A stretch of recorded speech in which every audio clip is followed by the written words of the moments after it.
nasab Wali Songo kenapa berpindah-pindah? Yang mindah-mindah itu bukan kita, Baklawi yang mindah-mindah nasab Wali Songo dalam kitab mereka.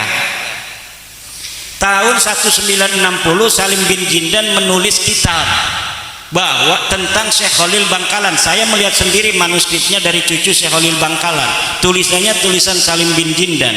Dia mengurut silsilahnya Syekh Khalil Bangkalan ke Wali Songo, kemudian ke Baklawi.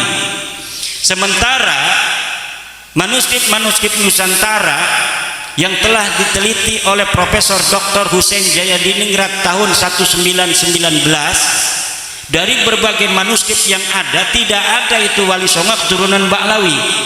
Silahkan bukunya Profesor Dr. Husein Jayadiningrat masih ada di Tokopedia. Namanya itu Kritik Sejarah Banten. Kritik Sejarah Banten karya Profesor Dr. Husein Jayadiningrat. Itu dia meneliti berbagai macam manuskrip yang ada dari Wali Songo pada tahun 1919, kemudian dijadikan desertasi di Den Haag Belanda. Kemudian kita bisa baca terjemahnya hari ini dari bahasa Belanda. Tidak ada satupun dari 11 riwayat keturunan jalur Wali Songo yang ada dicatat oleh Profesor Dr. Husein Jayadiningrat dari manuskrip tua yang ada di Nusantara yang jalur Baklawi. Jadi tahun 1919 saja tidak ada jalur Wali Songo ke Baklawi. Lalu pada zaman tahun 1960 baru ada manuskripnya dari tulisan Salim bin Jindan Baklawi. Ini dari Habaib itu. Nah, dikatakan ada manuskrip Negara Kertabumi di Cirebon 1690 abad 7, abad 17 berarti.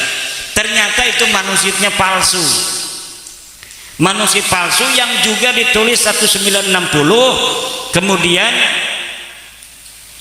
diatribusikan bahwa dicatat atau ditulis tahun 1690, padahal 1960 dibalik. Kertasnya itu kertas yang biasa diproduksi oleh pabrik Indonesia. 1960. Silakan cari di internet manuskrip Negara Kertabumi palsu. Itu ada, bagaimana filolog UI sudah mengadakan penelitian manuskrip itu palsu. Di situ ada silsilah Sunan Gunung Jati sampai Ubedillah.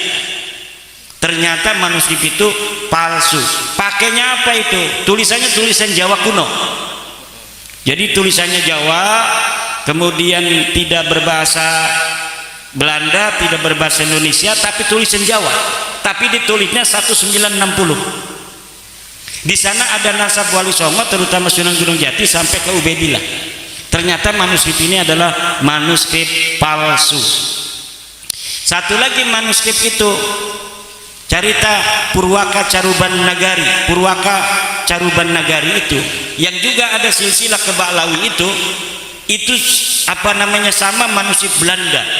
Manuskrip pada zaman Belanda yang ditengarai bahwa manuskrip itu adalah manuskrip sengaja untuk memutarbalikkan sejarah Indonesia.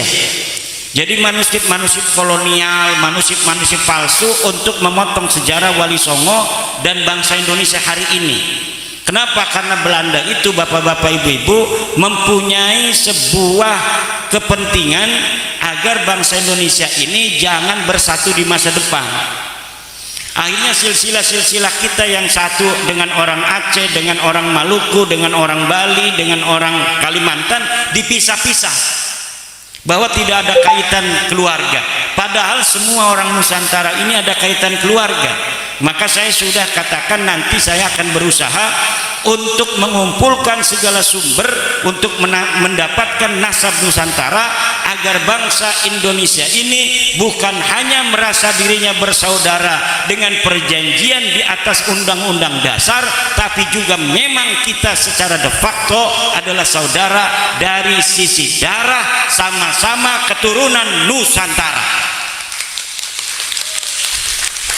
Kalau kita ingin melihat bangsa Indonesia dengan tanah air kita yang tercinta ini tetap dalam negara kesatuan Republik Indonesia, maka bukan hanya ada sebuah komitmen konstitusional, tetapi juga ada komitmen kekeluargaan yang jalur itu memang sudah niscaya. Kenapa kita sekarang ini ada di dalam jajaran pulau-pulau Nusantara? Karena memang leluhur kita dulu ini satu. Leluhur kita dulunya adalah satu, dan kemudian dipisah-pisah oleh sejarah-sejarah bohong Belanda. Akhirnya seakan-akan orang Medan tidak ada kaitan dengan orang Lampung tidak ada kaitan dengan orang Banten tidak ada kaitan dengan orang Aceh dan lain sebagainya.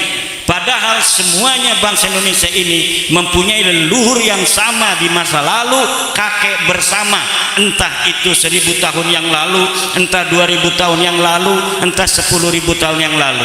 Nilai-nilai persaudaraan yang hari ini bisa dilihat dari haplogrup O yang merupakan jalur lurus laki-laki Indonesia, Malaysia, Thailand, itu nanti secara ilmu DNA akan dicari family matchingnya, secara ilmu nasab juga akan dicari family matchingnya. Kita ini sampai mana nasabnya, agar kita ini jati diri kita sebagai bangsa Indonesia tidak bisa lagi diutak-atik oleh orang asing. Akhirnya nilai-nilai persatuan kita untuk bersatu, betul-betul kita akan menjaga tanah air ini dengan segenap kemampuan yang kita punya untuk menjaga warisan tanah leluhur kita, yaitu tanah Nusantara ini.